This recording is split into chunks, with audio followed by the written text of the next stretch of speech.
Hello everyone. In this video, I am going to discuss some differences between individual and community-owned resources, and next the national and international resources. And the chapter is resources and development. So individual and community-owned resources. There is first difference.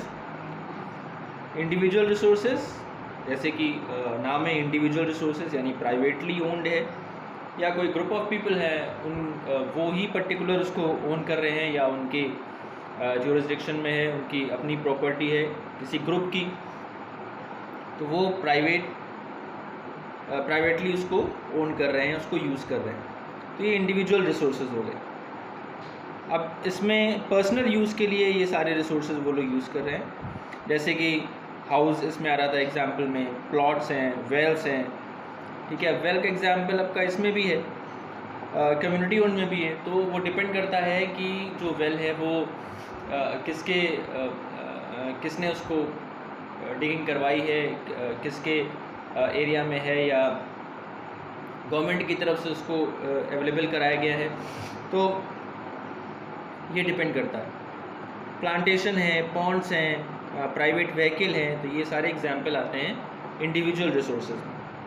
अब community owned resources की हम बात करते हैं, तो these are owned by all the members of the community, ठीक है। Community किसी जगह की जो जहाँ पे रहने वाले जो लोग हैं वो सभी उसको यूज़ कर रहे हैं।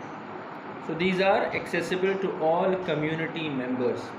पब्लिक पार्क्स हैं या पिकनिक स्पॉट्स हैं, ब्यूरियल ग्राउंड्स हैं, विलेजेस हैं, पॉन्ड्स हैं, प्लेग्राउंड्स हैं, तो ये सारे एग्जाम्पल आपके आते हैं कम्युनिटी ओन रिसोर्सेज में, ठीक है। यानी वो पर्टिकुलर कम्युनिटी उस जगह को यूज़ कर रही है या उन रिसोर्सेज को यूज़ कर रही है। So these resources are called community own resources. तो ये था डिफरेंस इंडिविजुअल रिसोर्स और कम्युनिटी ओन रिसोर्स में। अब नेक्स्ट हम देखिए नेशनल और international resources. So national resources यानी कंट्री की बाउंड्री के अंदर हैं, तो नेशनल रिसोर्सेज हैं। These resources belong to a nation, किसी पर्टिकुलर नेशन को बिलोंग करते हैं, और इसका यूज़ कौन कर रहा है? उस नेशन के रहने वाले लोग, यानी नेशनल्स या हम कहें citizens. These resources can be used by the nationals of the individual country. Examples क्या रहते हैं इसमें? मिनरल्स हैं, वाटर रिसोर्सेज है, फॉरेस्ट है, वाइल्ड लाइफ है। तो जो लोग उस कंट्री को बिलोंग कर रहे हैं वही उसको यूज़ करते हैं, आउटसाइडर्स उसको यूज़ नहीं कर सकते। रेलवेज़ है within a country are examples of these resources. वहीं इंटरनेशनल रिसोर्स में हम देखें तो किसी एक पर्टिकुलर नेशन को ये बिलोंग नहीं करते। These resources do not belong to an individual nation, किसी एक ही नेशन के हों ऐसा नहीं है। These resources can be used by the international community और बाय एनी अदर कंट्री। तो इंटरनेशनल कम्युनिटी डिफरेंट लॉज इस पे होते हैं कैसे यूज इसका होना है। तो ओशनिक बाउंड्री की यहाँ पे बात की गई है। Oceanic resources beyond 200 nautical miles of the exclusive economic zone are examples of these resources.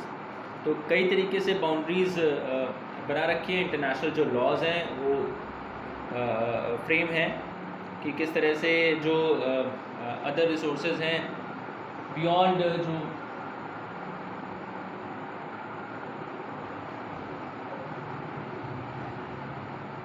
Exclusive economic zone 200 mile से ऊपर के, तो उसमें किस तरीके से उनको यूज़ करना है, इस पे इंटरनेशनल जो लॉज हैं उसके अकॉर्डिंगली डिफरेंट नेशंस उनका यूज़ करते हैं।